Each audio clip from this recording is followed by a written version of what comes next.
Ano hindi tumanda? Ano po sa tingin niyo? And I have 3 secrets for you on how to stay young. Ano yung 3 sangkap para hindi ka tumanda? Number 1, speak honestly. Napansin niyo po yung mga bata, hindi sinungaling. Sinasabi nilang diretsyo. Pag hindi masarap, hindi masarap. Pag naiinitan sila, naiinitan sila. They are honest. They are truthful. Kaya kung gusto mong manatili kang bata, that is number 1. Speak honestly. Amen? Maging tapat, maging totoo sa iyong pananalita. Pangalawa, eat joyfully. Ayan. Napansin niyo po yung mga bata, pag kumakain, masaya. Pero tayo mga matatanda, pagkatapos nating kumakain, guilty tayo.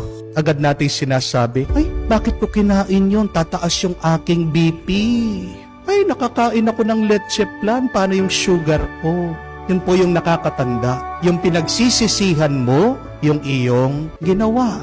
Pag kumakain po tayo, dapat masaya ka. At kahit na nakakasama sa iyo, pasalamatan mo ang Diyos. Kasi kailangan po natin tanggapin, kumain ka ng mabuti, kumain ka ng masama, mamamatay ka din. Amen? Bakit hindi mo pakainin yung gusto mong kainin? It is not how long we live, but it is how well we live. Amen? Anuhin mo yung mahaba yung iyong buhay, miserable ka naman. Kahit na maiksi ang iyong buhay, pag nakaharap mo ang Diyos, anong sasabihin mo sa Kanya? Panginoon, bakit naman ang hirap-hirap ng buhay na pinagkaloob mo sa akin? Baka pagalitan ka ng Diyos. Bakit? Kasalanan ko ba yun? Desisyon mo yun kung paano ka nabuhay. Kaya nga, pag kayo po ay kumakain, wag mong pagsisihan, pasalamatan mo sa Diyos kung ano man yung iyong kinakain. Kaya nga po meron tayong 4 na lechon mamaya. Ubusin nyo yun, ha? Bawal uminom ng gamot.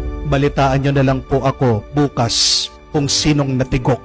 But that is the second secret on how to stay young. Eat joyfully. Kung nga ang ating Panginoon, kasama niya yung mga makasalanan, di ba? Masayang nakikikain. Habang naman ang mga Pariseo nakakunot ang kilay. Bakit kasama niya ang mga yan? Yun yung nakakatanda. Yung wala kang tuwa sa iyong puso. Amen? Ito po yung pangatlo. How to stay young? Lie about your age. Talagang mananatili kang bata kasi hindi mo sinasabi yung tunay na edad mo. Amen?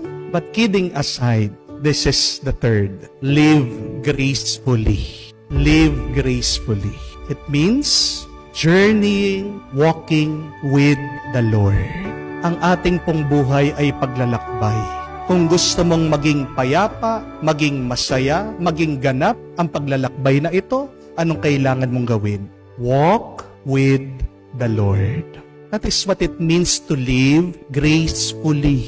When you live sinfully, it means you are journeying without God. Amen? So my question to you is, do you speak honestly? Do you eat joyfully? Do you live gracefully? Do these 3 things. I tell you, you will not only look young, but you will also feel young. Amen?